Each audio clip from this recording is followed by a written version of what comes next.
Hello and welcome. Great to be with you all today.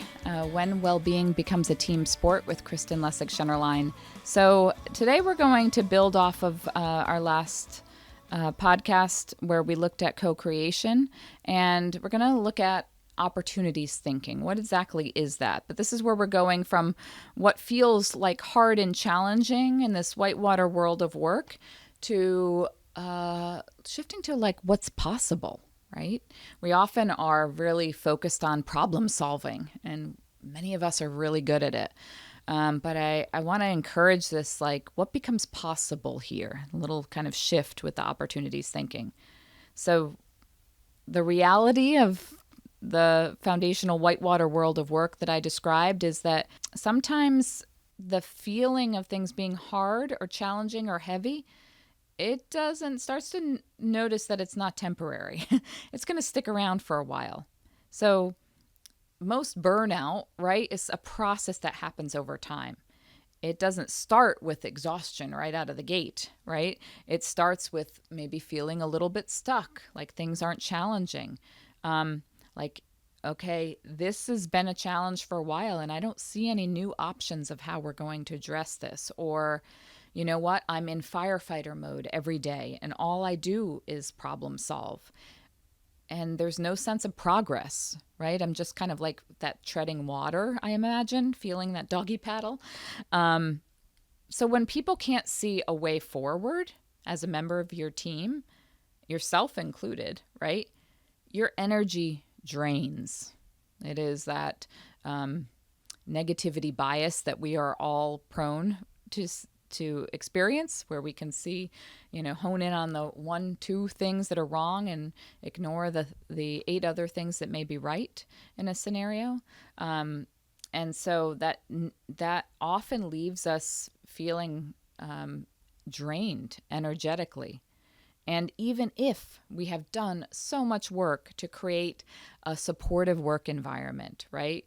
We've talked about the systems and the structures in place, and maybe we kick off those meetings with those team meetings with like well-being checks or inspiration checks or celebrating milestones. And maybe we've even had these co-care agreements drafted and they're filed away, and each individual team member has something different. Maybe one team member has that work block during lunch to step away from their computer. All of that is in place, but there's still this sense of stuckness, of being a firefighter and constantly problem solving. So this is where well-being becomes less about a rest, right? And things that you do to kind of like refuel yourself. And we want to reframe maybe kind of what it looks and feels like. Rest matters. The support matters, right? Those connection points matter. But so does forward motion. So does thinking about the possibilities. So does that connection to what the future can look like. And that's where opportunities thinking comes in. This ties back to that job demands resource model that I mentioned. When there's high demands and low resources, we lead to burnout. Well, one key resource is how we interpret challenges. If we are constantly seeing challenges as something that is, quote, bad, it's going to drain us over time, especially if what we're saying is that the challenge and the change, they're going to keep coming. They're waves crashing against the shore, right? That's the whitewater world. So opportunities thinking for us is our ability to really hone into what is possible in the future. It's practiced ability to see multiple pathways that are forward facing, that are into not just the moment, but even when conditions are perfect, how are things going to get better? How can I learn and grow from this? Right? So no longer is that challenge seen to kind of shut you down, put you in firefighter mode, but to welcome that challenge as an opportunity to learn and grow. So this is not, I want to clarify, this is not toxic positivity. This is not the rainbows and unicorns that I mentioned before, just saying everything's going to be wonderful. This is saying, yeah, this is going to be tough, But you know what? I myself, or we as a team, are going to grow stronger through this and because of this. It's not denial. It's not saying no. It doesn't suck. That sucks, right? Um, but we are going to make something of this, right? To kind of, if it's going to take us down, we're going to find a way to rise again. And it's not also just being grateful for everything that comes our way. I think that's also a misconception of opportunities thinking. I do some work with positive intelligence in my coaching, and we think of opportunities in gifts. And sometimes we can get overly focused on the gifts. Well, this is a gift that this happened, and this is a gift that and I don't want it to be seen as just being grateful for the things that are hard and challenging that come our way. We want to be sure that we don't ignore the real constraints and the real challenge that we're being presented with. We name them, we honor them, and then we ask, where is there still personal agency? Viktor Frankl, in his book, Man's Search for Meaning, has a really incredible quote, and the little piece of it that I'll excerpt here is, between stimulus and response there is a space. And in the space is my power to choose how I will respond in a situation, right? So when the challenge presents itself, we can create the space to activate our personal agency, to move in a direction that we will learn and grow through that challenge. So this is where opportunities thinking brings us back to that psychological capital, that inner hero that we want to unlock. And that H of the hero is hope, It's a skill. It's not a personality trait, right? It's not just something fluffy that we talk about. It actually becomes a pathway to our goals. There's a theoretical foundation to hope as a pathway towards our goals, where it unlocks our ability to make a plan and take action. And it grows when people can imagine that there's more than one way forward. There's multiple pathways. So I mentioned maybe in the early beginning of the podcast that I am a yoga teacher. So I teach yoga. That was like the beginning part of my coaching and psychology and journey here to be with you today, but not with the intention of teaching yoga as something that I do every day with a group of people or even in a studio. But it is something that I think of all the time, and I integrate into my coaching work and to my work with organizations. And so when I think about hope and more than one pathway forward, I often think about yoga because so many people come into the practice of yoga and it's like, I saw this person do, headstand or this amazing like pretzel-like posture. And, I'm really going to, that's my goal, is to be able to do that one day. And I think that's great. It's a great goal. But there's multiple pathways to that goal. And as a yoga teacher, you would guide people through the multiple pathways to get them there.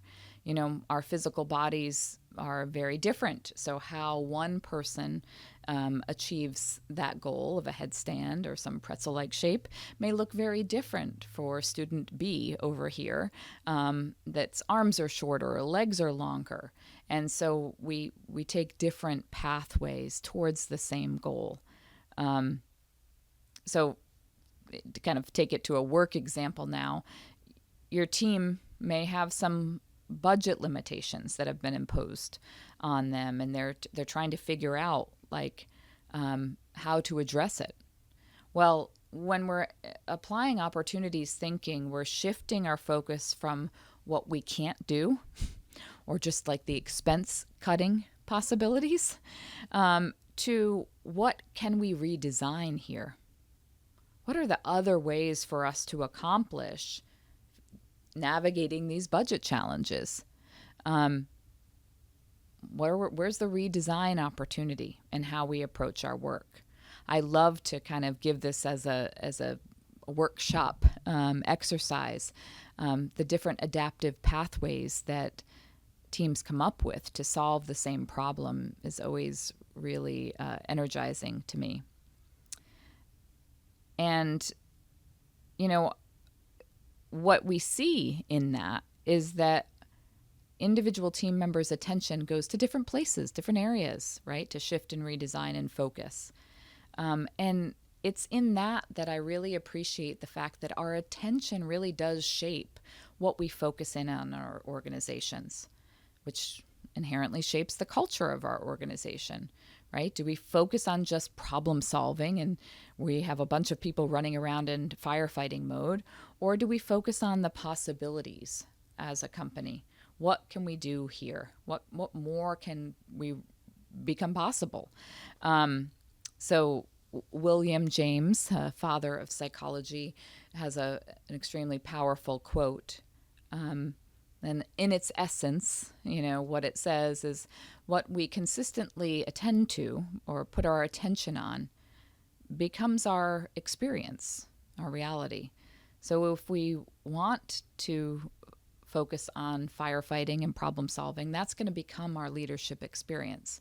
But when we can focus on what becomes possible in this challenge, how can we learn and grow, then that becomes our experience.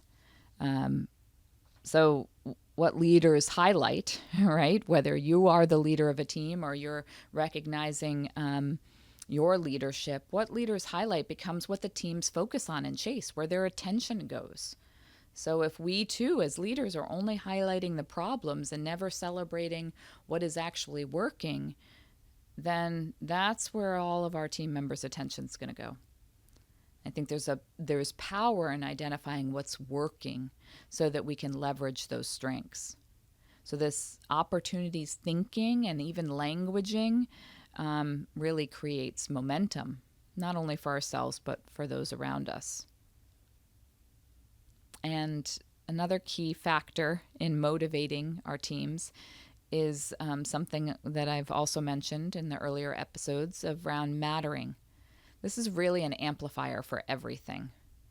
In community psychology, this idea of mattering is that people thrive when they feel valued and able to contribute, right? So am I adding value and I'm being valued for that?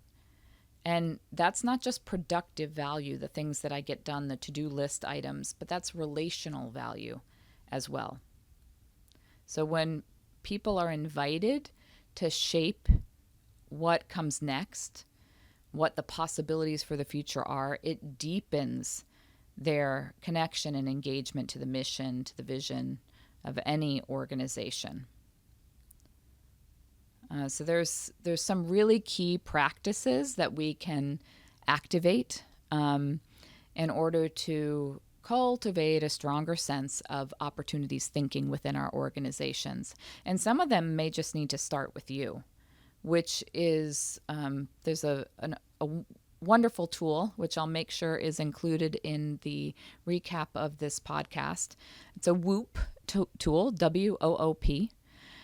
And you can do it on an app. There's an app that you can download on your phone. There's also a website, but you can really just map this out clearly for yourself. Like, what is my wish here, right? What is my wish for the future? What's the outcome that I'm looking to achieve? What are the obstacles that I know that are going to show up and come in my way, and how am I going to plan for those obstacles, right? So we often have like a goal, but we're not. Think about the yoga and the headstand. We have a wish to do that. We know what the outcome looks like, but we don't think about what are some of the obstacles. My arms are too short. My legs are too long, whatever it may be. And we don't have a plan for how we're going to work with or accommodate that. And even just whether it's the WOOP that we practice, or it's just asking what else is possible in a meeting when we're working with our team and we're identifying that there's a challenge or a problem ahead. If we pause and stopped and almost like pushed ourselves away from our desk and took kind of a different perspective and say, okay, I understand that we're all focused on the problem at hand here, But I'm going to invite us to look at what else could be possible. Who knows what's good and what's bad, right? What can we learn and how can we grow through this? And language is so important. So what are the repeated things that we do and say to our team members that where we might be able to leverage more opportunity reframing in our questions? Instead of what challenges are you facing this week? It's like, where have you identified your greatest opportunities for growth this week? So this is a practice to start to make shifts in language, to start to shift how we approach our goals, activating the kind of obstacle and plan to the whoop. And I think it's really important that we don't think that we need everything all at once, right? So my closing kind of invitation to you is to not need the whole plan, the whole picture, but to just identify one pathway, one new possibility that comes as a result of whatever it is your team are facing. And for right now, maybe the easiest low-hanging fruit that you can address is, what challenge are you presented with right now in your work, maybe even in your personal life, that you're treating as kind of fixed, right? Where you're saying it is this way, it's always going to be this way. Where this idea of a growth mindset, right, of knowing that we can evolve. The neuroscience proves that we have the ability to rewire the neural pathways in our thinking until we're in our 90s. So what challenges that are you facing that you're treating as fixed, can't be changed, where you could exercise some of this growth mindset, this opportunities thinking? And where might you have more agency than you think? Even going back to that job demands resources model that I mentioned. Where are there resources? Where do you have agency to activate some of those resources to support you in navigating this demand, this challenge that's hard and difficult? So I'm going to leave you with that. Again, you don't need to have the whole plan. You just need to identify the next pathway to a possibility that support you in your growth and your learning.